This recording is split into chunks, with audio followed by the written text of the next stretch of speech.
Denise Novicki here, Diamond Distributor with Advocare. Wanted to give you a quick training on utilizing your whiteboard.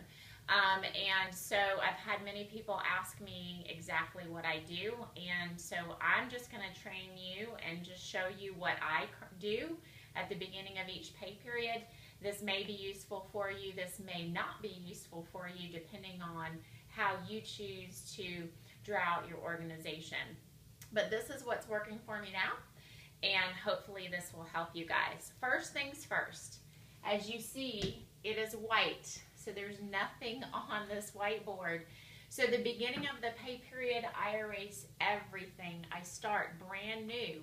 We start the pay period with big fat zeros all across our reports. So I'm going to show you how to take those zeros and show you where the money's at, so that you know where to focus in on. So I erase my board, pretend like it's brand new, start of the pay period, and then I'm going to go to my reports on my microsite, and I'm going to go to the advisor pre-qualification reports. And so I'm going to print out two of them. I'm going to print out the completed 2 pay period report, and then I'm going to print out the completed 1 period of qualification report. And so those are important things to know. Also, I'm going to print out the rookie bonus list as far as those people that are in the rookie bonus qualification period, so that I know how many more pay periods they have, you know, what their dollar amount is, and how many recruits they've gotten, so that they can run for that rookie bonus. So really simply is we have to remember keeping this simple. We do 3 things in Advocare.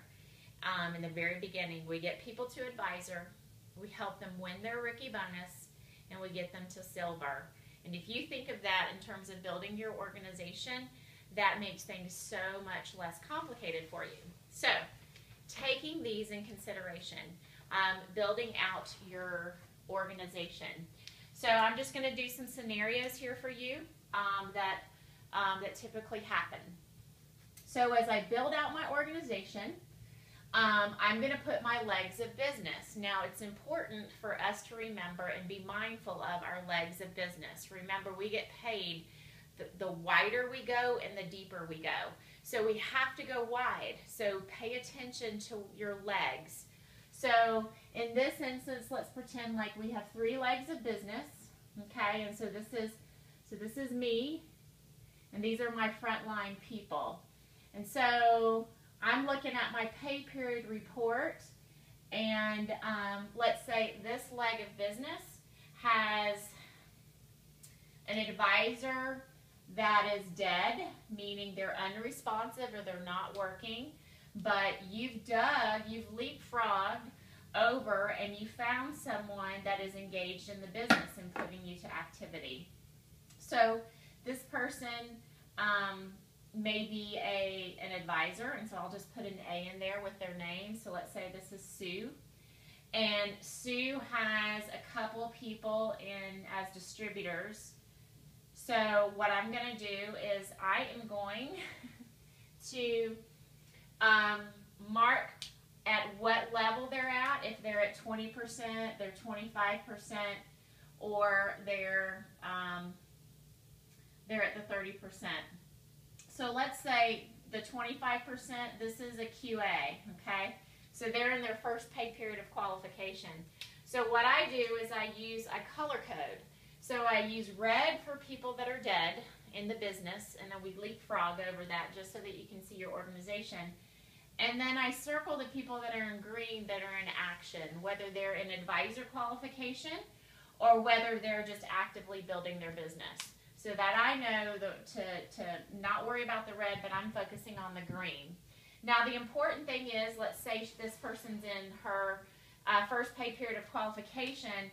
She, and I'm doing QA, I know that she has $1,700 remaining. Okay, so I'm going to draw that out there, that I know that this person needs $1,700 this pay period, and we know that minimum she only needs $500, but $1,700 to close it out.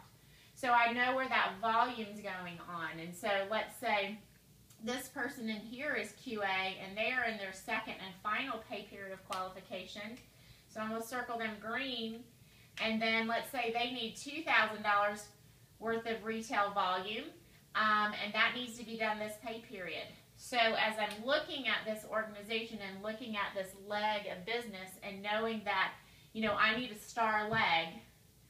So Sue's Sue's actually engaged in the business, so we know that she's going to get her 1,000 PGV volume, and we're going to encourage her to do that.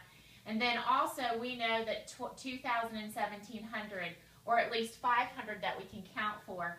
So right here you're already looking at a star leg of business that you know because that you filled in the pipeline. You're looking at your pre-qualification reports to make this happen.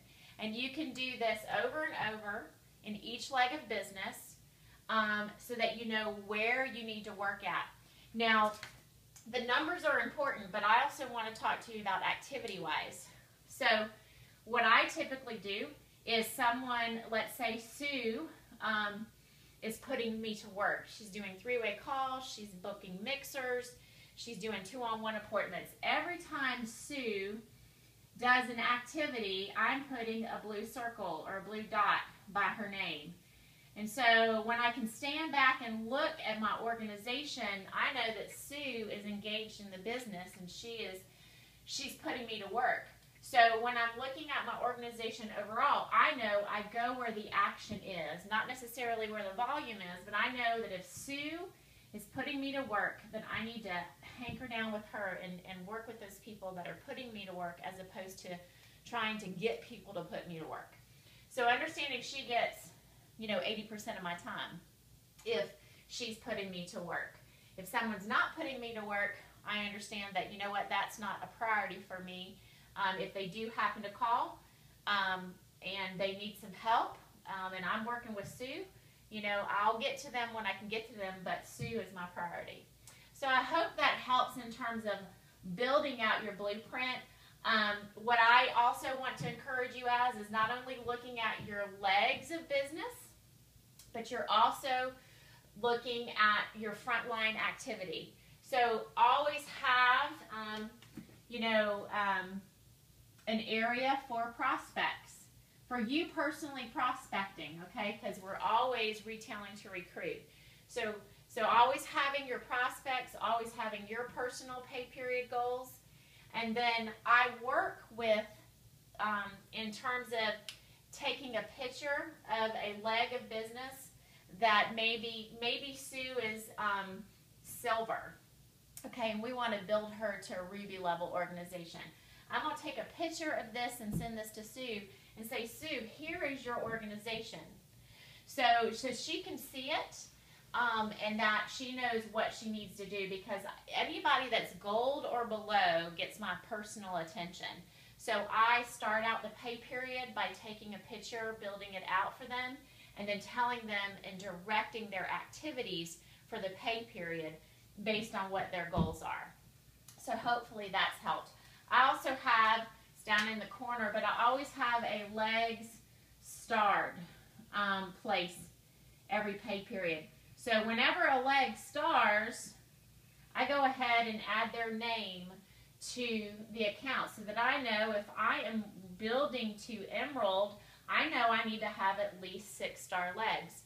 So when Sue stars, I'm just going to put her name in there, and then I know that I've got 5 more legs that I need to build out. So this is just a great way to kind of keep it in front of you and engaged in you. And then again, we switch that out from one pay period to the next. So I hope that helps you guys. If it's not, that's okay too. But this is just an option for you. Color coding so you can visually see red is dead, green is go. That's where the money's at. And then I just do little dots for activities as far as someone that's putting people through the success system. That way we can identify who we're working with and who gets our priority. So I hope that helps, guys. If it does, awesome. And that's what I do every single pay period. So talk to you guys soon. Bye-bye.